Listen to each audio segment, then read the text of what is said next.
نو د رمضان المبارک په دې اخري لسیزه کې دا درې اعمال تاسې په ډېره پابندي باندې وکئ، دې ته ډېره توجه وکئ، ځکه چې په دې اخري لسیزه کې د لیلة القدر شپه راځي.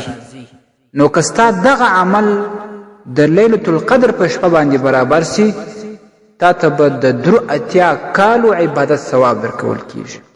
اول دا چې په دې اخري لسیزه کې هره شپه خامخا یو څو روپۍ صدقه کوي، که څه هم لږ صدقه وي، خو پرېږدی استعما په دې اخري لسیزه کې هره شپه یو څه صدقه، یو څه خیرات وکړي، د هر شي چې وي، هر څومره چې وي.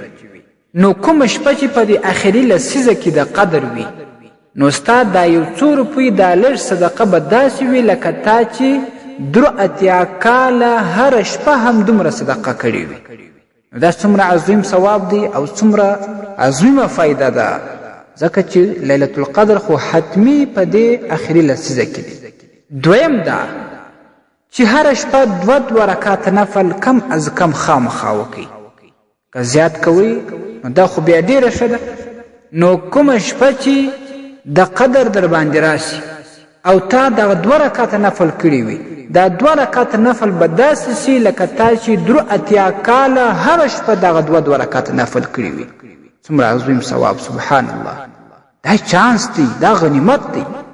دریم دا چې په دې اخري لسیزه کې هره شپه سورة الاخلاص قل هو الله احد 3 واره لازمي ووایاست، ځکه چې که ستا دغه سورة الاخلاص د لیلة القدر په شپه باندې ور برابر سي، نو داسې به وي لکه تا چې دا 83 کاله هره ورځ هره شپه یو قرآن کریم ختم کړی وي، د پوره قرآن کریم تلاوت ثواب درکول کیږي، ځکه دا عظیم فضیلت بیا په سورة الاخلاص کې هم پروت دی.